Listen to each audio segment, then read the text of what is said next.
Всъщност, може да се окаже, че ти си то микроб, разбираш ли, който храни някакъв голям организъм. Ти представяш ли си? Възможно е. Защото, нали си представяш, че има такова, нали има бактерии. От бактериите се получават клетки, от клетките се получават там вече са повече там. Абе, всичко е от някаква градивна частица на нещо си.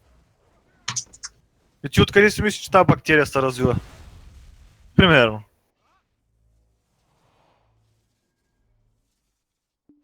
Какви филми?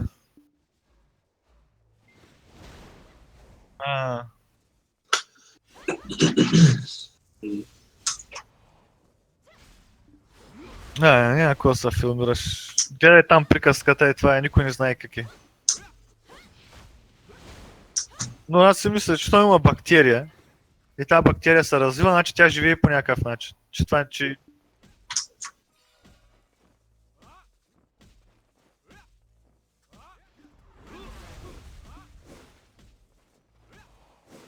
Не, аз ти говоря за бактериите на нашия свят. Ние как гледаме нагоре и на високото и гледаме какво ли има там. Обаче не гледаме навътре, не гледаме към нас и при нас какво има.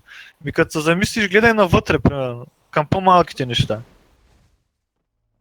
Открили са, че примерно има иони, електрони, те се движат по някаква причина, вървят към някаква причина. Заключили сме ги в закони, че те се движат по тази причина. Ама нали това е някакъв тип енергия, дето се движи. Нали мравките живеят, гущерите живеят си в един малък свят, в един малки къщички.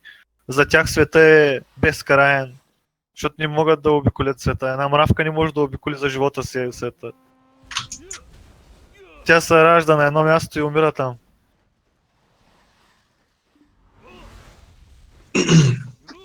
Аз малко извън темата. Чакам края на годината и сега да присъдят на Руснака главата, да видим дали ще е успешно. Еми сигурно ще има успех. В края на годината ще присаждат глава. Ще има успех, сигурно. Голям шанс ще има за успех. Франция ли беше? Италянец ли беше?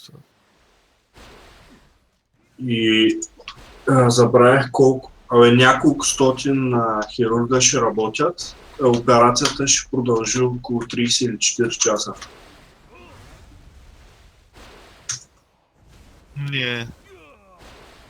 Не, всичко е живо и двата организма са живи.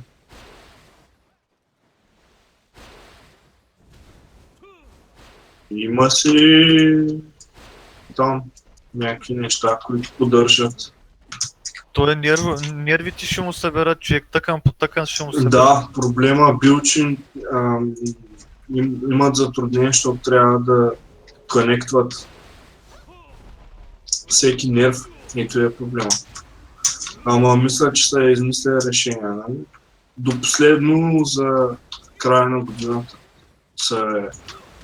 се предвижда операцията да се случи. Ще има хирурзи от цял свят, ще участват в тази операция. Ще се сменят постоянно.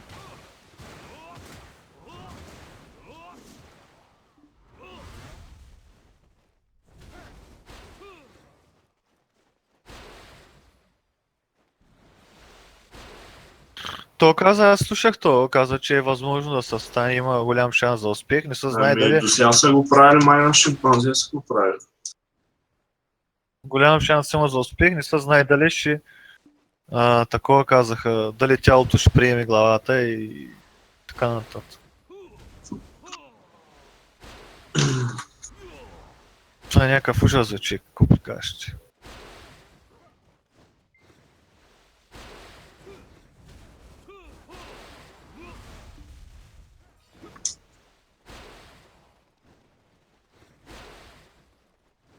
Това направо изобщо не го чувствам. Що? Що?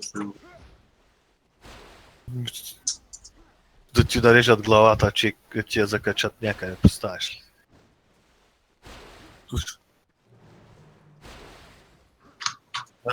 много супер. Криво ми стана, човек, направо. Как ще е криво, човек? Супер гадно ми е, човек, какво кажеш.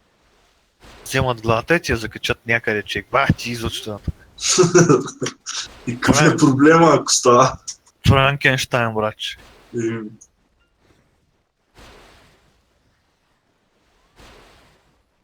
Не. Той не умира тялото, умира мозъка. Да. Тялото нищо не ти е носител, ти е само. Имаш душата ти умира. Дай как ще обясним, не знам. Не, душата не ти умира, човек. Душата просто излиза от тялото и това, че човека умира, хората си мислят, че умира, обаче всъщност не умира, душата му излиза от тялото. Душата... как и това не мога да си го обясня, как става, да. Ами... Това е много интересно, човек. Има един психопат, една книга има негова, която се твърди в книгата, че душата еволюира. В смисъл, ние в момента сме на една възраст, обаче левела, така да го кажа по-навесно, душата развива левел, разбираш?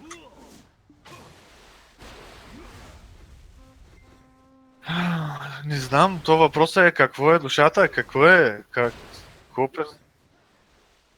Тоест, първо трябва да разбереш кое е душата и след това да анализираш, нали, и да имаш доказателства, да изследваш. Ами това не е много трудно да се разбере, човек. То може да го видиш в хората това, каква душа има. Ти колко още са млади душички такива, още...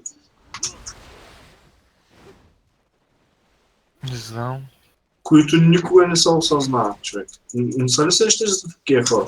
Както и не са ли сещаш за хора, които имат огромна душа. В смисъл имаш чувство, че тия хора са живели тук стотици хиляди години, човек. Това го водят като такова. Това не е да си научен от учебник, че си учил повече. Това е левел на душата ти, човек. Като характер го слагам аз това. Не е характер, човек. Това както има дребни душици, така има и големи души. То се вижда в хората, човек. Ти да знам, някак си... Аз по друг начин съм го възприемал винаги, но никога не съм се замислял едва ли не, защото знам, че няма отговор. По принцип винаги това обяснява... Как се казва, бе? Науката винаги обяснява религията. Ама как така религията никакъв път не може да обясни науката, не знам. Не. Религията е пълен фалш, изобщо религията да го духа човек. Това е най-голямата простотия.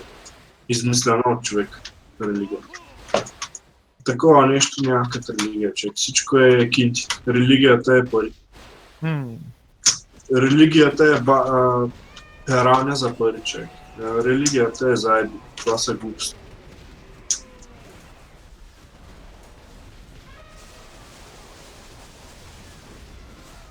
Чем да хапна аз. Ай, явка малко.